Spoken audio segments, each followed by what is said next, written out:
حضرت ہود علیہ السلام کے بعد ایک وقت ایسا آیا جب کوئی خدا کی عبادت کرنے والا دنیا میں باقی نہ رہا۔ یہ وہ دور تھا کہ جس میں نمرود نے پوری دنیا پر اپنی حکومت قائم کر دی۔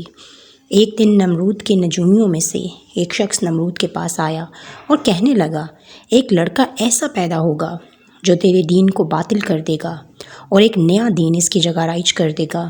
تو نمرود کہنے لگا کہ وہ لڑکا کس شہر میں پیدا ہوگا؟ تو وہ کہنے لگا، وہ لڑکا اسی شہر میں پیدا ہوگا۔ تو نمرود نے حکم دیا کہ جو کوئی لڑکا پیدا ہوا اسے پیدا ہوتے ہی قتل کر دیا جائے۔ وہاں ابراہیم علیہ السلام کی ماں حاملہ ہوئی، مگر ان کا حمل اللہ نے ظاہر نہ کیا۔ جب ولادت کا وقت قریب آیا تو وہ اپنے گھر سے نکلیں اور ایک غار میں جا کر چھپ گئیں۔ یہ وہی غار تھی جہاں حضرت ابراہیم علیہ السلام کی ولادت ہوئی۔ انہوں نے ابراہیم علیہ السلام کو ایک کپڑے میں لپیٹا اور غار کے دروازے کو ایک پتھر کے سہارے بند کر دیا اور اپنے گھر واپس لوٹ آئیں۔ اللہ نے حضرت ابراہیم علیہ السلام کے انگوٹھے میں دودھ اتارا۔ وہ اس کو چوستے اور اپنی خوراک لے لیا کرتے تھے۔ کبھی کبھار چھپ چھپا کر ان کی والدہ ان سے ملنے آ جاتی۔ یوں ہی وقت گزرتا گیا اور حضرت ابراہیم علیہ السلام کی عمر مبارک 13 سال ہو گئی۔ تو جب ایک دن ان کی والدہ ان سے ملنے آئیں اور واپس جانے لگیں تو ابراہیم نے کہا کہ ماں، میں آپ کے ساتھ جانا چاہتا ہوں، مگر ان کی والدہ کہنے لگیں کہ نمرود کے سپاہی تمہیں دیکھتے ہی مار ڈالیں گے، اور یہ کہہ کر وہاں سے چلی گئیں۔ ان کے جاتے ہی حضرت ابراہیم علیہ السلام اٹھے اور اس غار سے باہر نکلے۔ اس وقت سورج غروب ہو چکا تھا اور ستارہ زہرہ چمک رہا تھا۔ کہنے لگے، یہ میرا پروردگار ہے۔ جب ستارہ غروب ہوا تو کہنے لگے، میرا پروردگار تو غائب نہیں ہو سکتا، میں غروب ہونے والے کو پروردگار نہیں رکھتا۔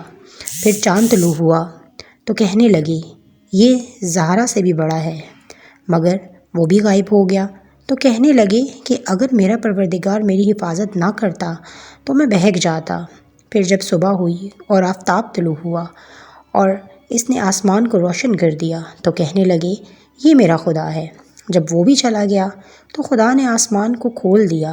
ابراہیم نے عرش دیکھا تو کہنے لگے کہ اے میری قوم جن کو تم خدا مانتے ہو، میں ان سے بیزار ہوں، بلکہ میرا خدا تو وہ ہے جس نے زمین و آسماں کو اپنے نور سے خلق کیا ہے، اور میں دین باطل سے بچ کر دین حق کی طرف بلانے والا ہوں۔ یہ سن کر ان کی ماں ان کو اپنے گھر لے آئیں۔ تو آزر نے پوچھا، یہ کون ہے جو بچ گیا؟ تو ان کی والدہ نے آزر کو سارا قصہ بیان کر دیا۔ تو آزر کہنے لگا، اگر نمرود کو پتہ چلا تو مجھے کہیں کا نہیں چھوڑے گا۔ آزر بت تراش تھا اور نمرود کو بت بنا کر دیا کرتا تھا، اور نمرود کے ہاں اچھے عہدے پر فائز تھا، مگر جب بھی وہ حضرت ابراہیم علیہ السلام کو دیکھتا تو اللہ اس کا دل محبت ابراہیم سے سرشار کر دیتا۔ پھر ان کو بھی فروخت کرنے کے لیے بت دینے لگا، جیسے وہ اپنے دوسرے بیٹوں کو دیا کرتا تھا۔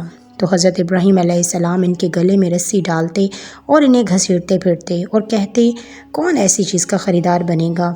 اور ان کے بال پکڑ کر پانی میں ڈبوتے اور کہتے، پیو اور کچھ بولو۔ یہ سب حالات بھائیوں نے آزر سے آ کر بیان کر دیے۔ تو آزر نے ابراہیم کو سمجھانے کی کوشش کی، مگر کوئی فائدہ نہ ہوا۔ تو آزر نے ابراہیم علیہ السلام کو اپنے مکان میں بند کر دیا اور باہر نکلنے نہ دیا۔ حضرت حسن علیہ السلام سے روایت ہے کہ حضرت ابراہیم علیہ السلام کا سینہ کشادہ اور پیشانی بلند تھی۔ رسول اللہ صلی اللہ علیہ وآلہ وسلم نے فرمایا، جو کوئی ابراہیم کو دیکھنا چاہے وہ حسن کو دیکھے۔ سامعین، وقت گزرتا گیا اور عید کا دن آ گیا اور ساری قوم نمرود سمیت عیدگاہ میں چلی گئی۔ آزر نے ابراہیم علیہ السلام کو بھی لے جانا چاہا، مگر انہوں نے جانے سے انکار کر دیا۔ تو آزر نے اپنے بت خانے کی حفاظت کا ذمہ ابراہیم علیہ السلام کو دیا اور عیدگاہ میں چلا گیا۔ آپ بت خانے کے اندر گئے اور تمام بت توڑ ڈالے اور کلہاڑی سردار بت کے کندھے پر رکھ دی۔ جب لوگ واپس آئے تو کیا دیکھتے ہیں کہ ان کے خدا زمین پر بکھرے پڑے ہیں۔ تو کہنے لگے کہ جس نے بھی یہ کیا ہے وہ مارا جائے گا۔ تو ان میں سے ایک بولا کہ آزر کے گھر ایک لڑکا ابراہیم ہے، یہ ہو نہ ہو اسی کا کام ہے۔ نمرود نے آزر کو بلایا اور کہنے لگا، تو نے میرے ساتھ خیانت کی ہے اور مجھ سے اسے چھپا کر رکھا ہے۔ تو آزر کہنے لگا اس میں میرا کوئی قصور نہیں مگر اس کی ماں کا قصور ہے۔ نمرود نے اس کی والدہ کو بلایا اور وہ کہنے لگیں کہ میں نے یہ کام تیری رعایا کی بھلائی کے لیے کیا ہے، کیونکہ تو سب کے بیٹوں کو مار ڈالتا ہے، اور اگر یہ وہی لڑکا ہوا کہ جس کے پیدا ہونے کا تجھے خوف تھا تو اسے مار ڈالے اور ساری رعایا کے بیٹوں کو بخش دے، لیکن اگر یہ وہ نہ ہوا تو مجھے میرا بیٹا صحیح اور سلامت مل جائے۔ نمرود کو یہ جواب ٹھیک لگا اور حضرت ابراہیم علیہ السلام سے کہنے لگا بتوں کو کس نے توڑا ہے؟ تو وہ کہنے لگے کہ بڑے بت سے پوچھ لو، یہ اسی کا کام ہوگا۔ ہاں مگر اگر وہ بولنے لگے تو؟ نمرود نے اپنی قوم سے مشورہ کیا۔ اس کی قوم کہنے لگی اسے آگ میں جلا ڈالو، اور حکم ہوا کہ بڑی آگ لگائی جائے۔ لکڑیاں جمع کی گئیں۔ جس روز حضرت ابراہیم علیہ السلام کو آگ میں پھینکا جانا تھا، اس روز نمرود خود بھی آیا اور اس کے بیٹھنے کے لیے ایک اونچی جگہ پر انتظام کیا گیا، مگر تپش اتنی تھی کہ کوئی آگ کے قریب نہ جا سکتا تھا۔ اللہ نے آگ پر وحی کی کہ سرد ہو جا، اور اس میں اس قدر سردی ہوئی کہ ابراہیم کے دانت بجنے لگے، اور پروردگار نے کہا اے ابراہیم تجھ پر ہمارا سلام۔ وہاں جبرائیل آئے اور آپ کے ساتھ گفتگو میں مصروف ہو گئے اور ان کے چاروں طرف گل و لالہ پیدا ہو گئے۔ جب نمرود نے یہ منظر دیکھا تو بے ضابطہ کہنے لگا کہ اگر کوئی خدا اختیار کرنا چاہے تو ابراہیم جیسا خدا اختیار کرے۔ پھر حضرت ابراہیم علیہ السلام کو بلا کر یہ پوچھنے لگا کہ تیرا خدا کون ہے؟ تو ابراہیم نے کہا وہی جو زندہ کرتا ہے اور وہی جو موت دیتا ہے۔ اس پر نمرود ہنسنے لگا اور کہنے لگا کہ زندگی اور موت پر تو میں بھی حاکم ہوں۔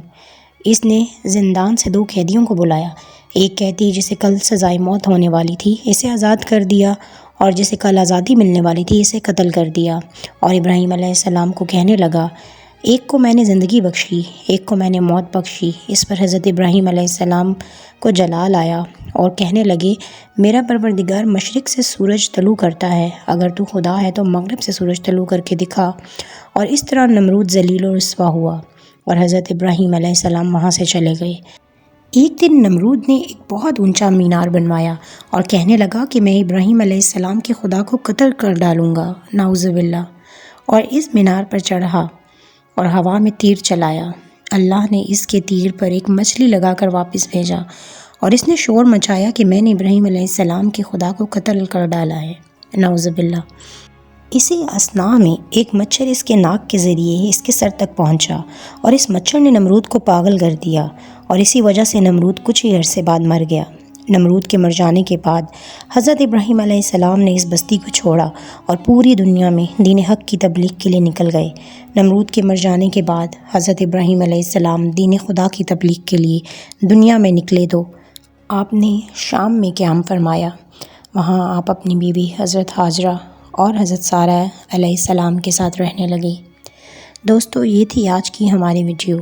امید ہے کہ یہ ویڈیو آپ کے لیے بہت سبق آموز ہوگی۔ ایسی مزید ویڈیوز دیکھنے کے لیے آپ ہمارا چینل سبسکرائب کر لیں اور گھنٹی کا بٹن دبا دیں، اور اپنے دوستوں کے ساتھ اس ویڈیو کو بھی ضرور شیئر کریں۔